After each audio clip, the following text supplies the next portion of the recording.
Il y a un auteur qui dit beaucoup iraient au paradis avec la moitié de la peine qu'ils se donnent pour aller en enfer.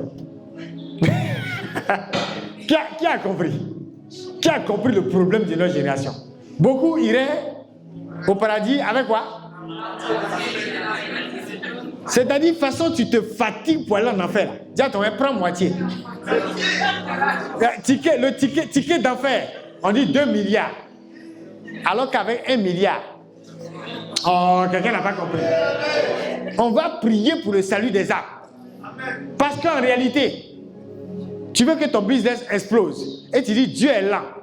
Dis à ton voisin, va chez le féticheur. Là où tu pouvais t'en sortir avec 200 000, tu vas être obligé de miser là-bas 10 millions. Pour ne même pas t'en sortir. Amen fort. Et le plus extraordinaire, les occultistes, eux aussi, ils savent utiliser les psaumes. C'est pas ça? Ils savent utiliser aussi la Bible. Mais finalement, il y a quelque chose dans cette Bible-là. Hein? Dis à ton voisin, tu ne peux pas aller directement à la source en même temps. C'est comme les personnes qui s'envoient le marabout et puis ils disent si Dieu veut. Dis à ton voisin, attrape Dieu là en même temps. Est-ce que vous voyez un peu le problème de notre génération? Et les mauvaises paroles, toutes ces malédictions, toutes ces choses, ces saletés qui sortent de nos bouches, sur les réseaux, partout. C'est comme on est en train de se donner beaucoup de peine pour l'enfer. On se fatigue pour... C'est-à-dire, on se fatigue plus pour l'enfer. Parce que le prix à payer, dis à ton voisin, c'est trop. Tu ne peux pas te permettre ça en réalité. Amen fort. Mais on ne s'en rend pas compte.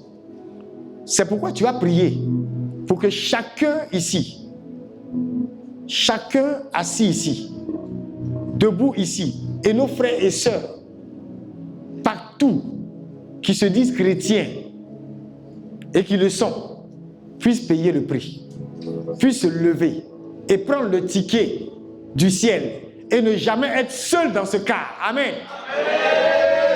Amen, Amen fort. Amen. Qui est prêt à payer le prix? Quelqu'un disait, si tu veux avoir la vraie grandeur, il faut apprendre à être l'hostie avec l'hostie. C'est-à-dire hostie petit H avec l'hostie grand H. Apprends à être une hostie avec l'hostie par excellence. Hostie, en latin, hostia, c'est victime. Apprends à être une victime avec la grande victime. C'est-à-dire, quand tu as fini de dire ça, c'est une façon de dire, Seigneur, je me donne en offrande. Espérance pour la multitude, c'est ça. Ta capacité à être une offrande pour le monde. Amen fort. Amen. Alors tu vas prier et tu vas prophétiser que cet esprit de sacrifice t'habite et habite chaque membre de l'église. Nous habite tous.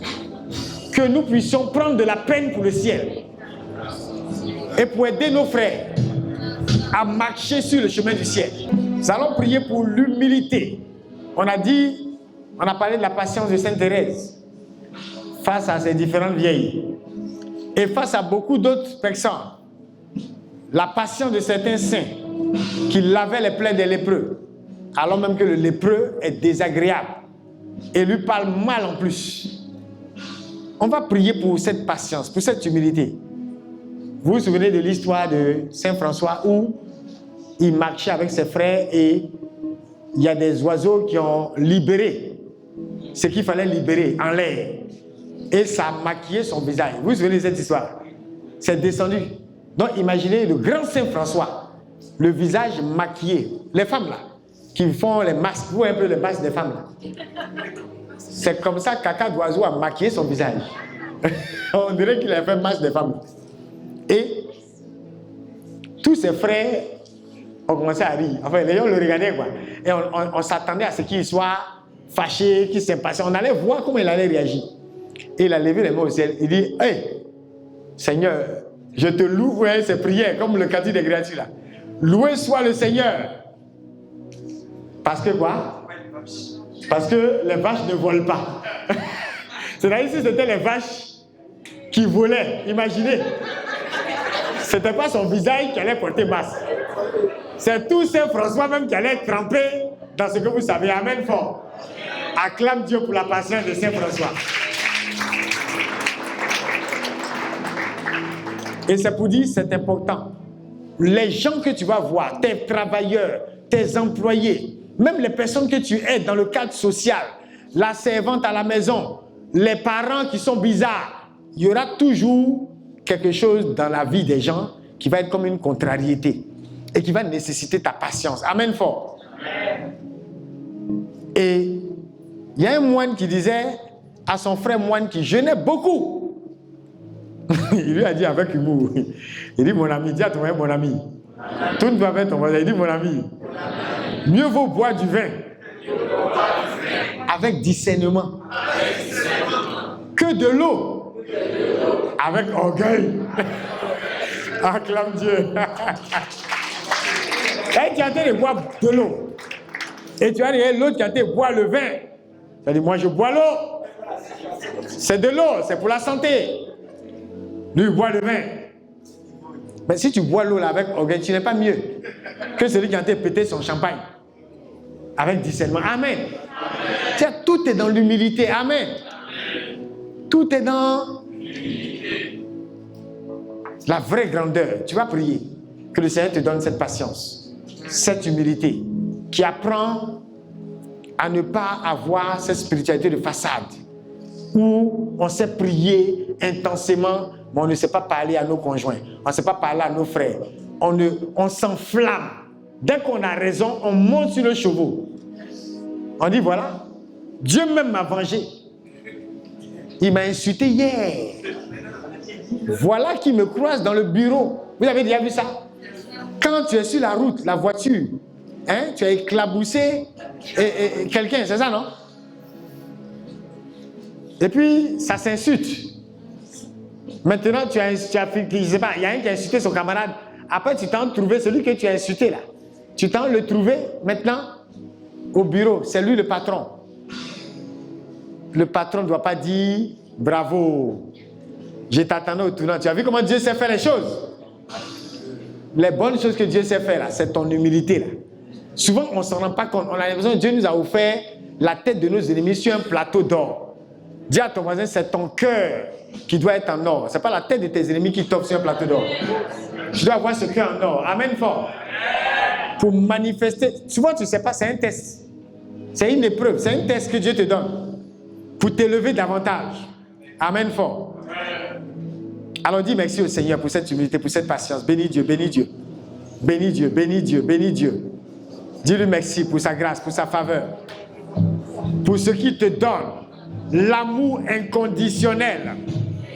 Dis-lui, Seigneur, fais-moi la grâce de ne pas agir envers mon frère selon ce qu'il fait de bien ou de beau ou de mauvais.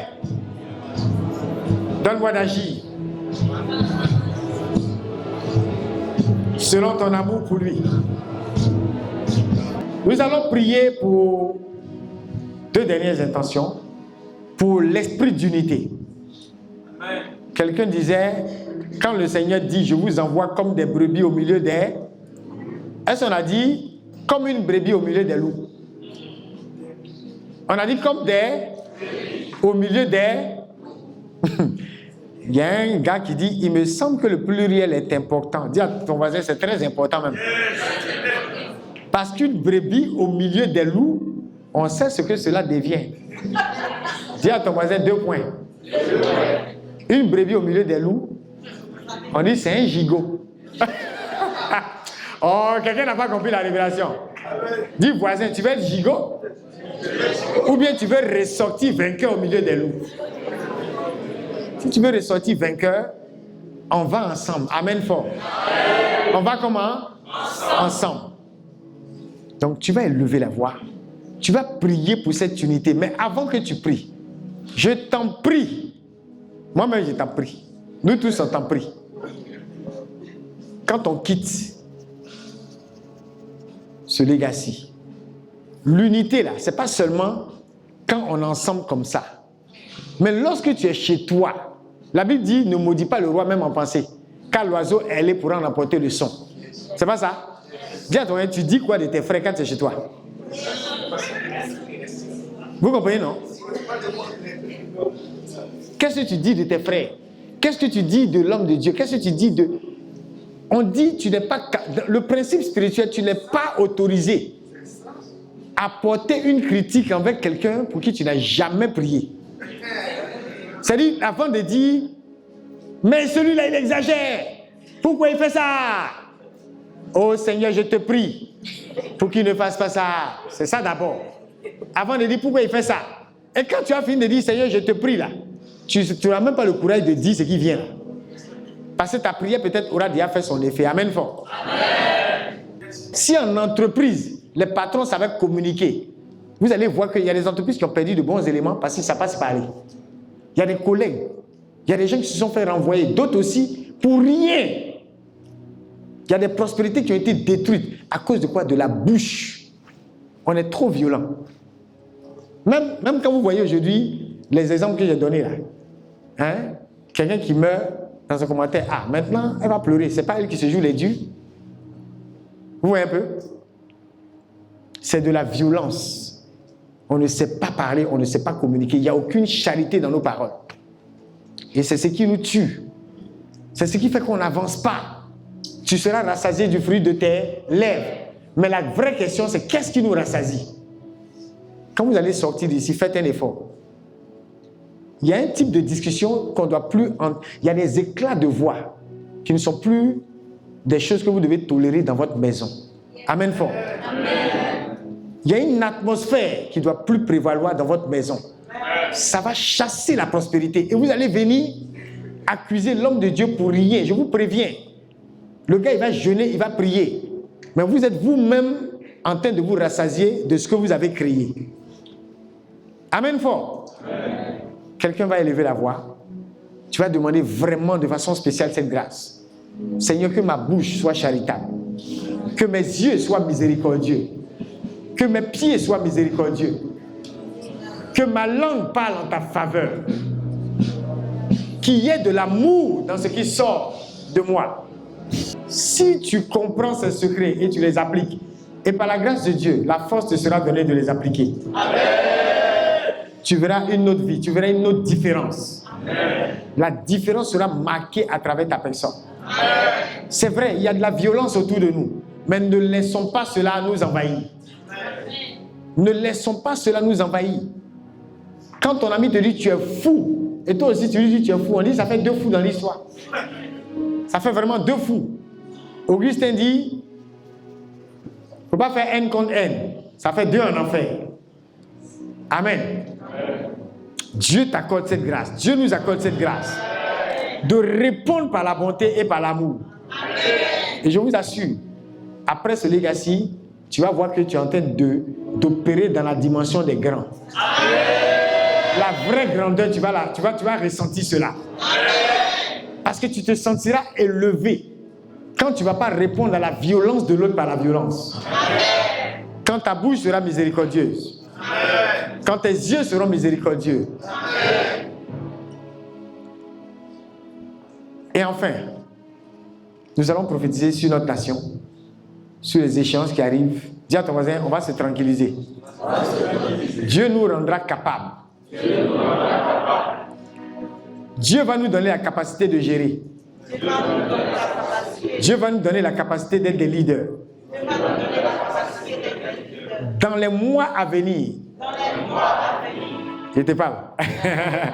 Dans les mois à venir et dans l'année qui arrivera, tout ce qui est capacité avec laquelle tu dois opérer dans cette nation, Dieu va t'accorder cela.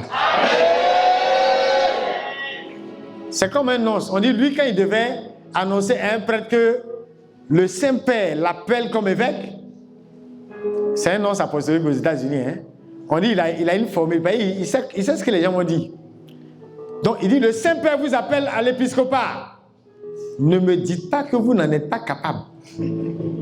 On a fait une enquête, on le sait déjà. Qui a compris? Qui a compris? C'est-à-dire, il connaît les gens. Il vont dire, non, je ne me sens pas capable.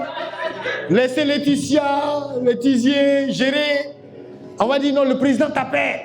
Il veut que tu sois conseiller. Non, non, non, non, non, non. Je n'ai qu'un diplôme de master. Je n'ai qu'un diplôme d'ingénieur. Dis à ton voisin, on sait où? Nous, on sait qu'il y a des gens là, ils ont 12 PhD. Toi, tu n'as qu'un BTS.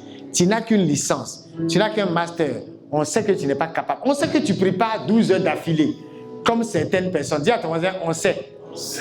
Non, c'est un non, il est bien. Hein? Il dit, on a déjà fait l'enquête. C'est-à-dire, ce que tu as dit là, il faut le laisser. Nous-mêmes, on sait que tu n'es pas, on sait que tu n'es pas capable, mais le Saint-Père t'appelle. On acclame Dieu pour ça. Amen fort. Donc, regarde ton voisin, il faut lui dire la même chose. Dis-lui, voisin, le poste qui t'attend dans la nation, le rôle qui t'attend dans le pays, ce qui va se passer dans ta famille. Dis-lui, voisin, nous-mêmes, on a déjà fait l'enquête. On sait que tu es un voisin, tu es un. On a compris que tu ne peux pas jouer le rôle. On a déjà fait l'enquête. Dieu t'appelle. Il te donnera la capacité. Amen fort, amen fort, amen fort. Alléluia. C'est ça la réalité. Donc, il y en a, on connaît déjà votre humilité. Dis à ton voisin, accepte quand même. Dieu va t'élever dans cette nation. Accepte cela. Dis, voisin, accepte. Même si tu n'es pas allé à l'école, il faut accepter. Écoutez, où je suis là. D'ici 2026, 2027 là. Ça, je m'attends à tout. Amen. Ça ne va même pas m'étonner qu'on vienne me dire, oh, quelqu'un qui a été soulevé dans un quartier précaire et qui ne pouvait même pas se nourrir il y a 2 ans, est propriétaire de temps en temps. Ça ne va pas m'étonner. Amen fort. On va avoir des témoignages renversants dans ce pays.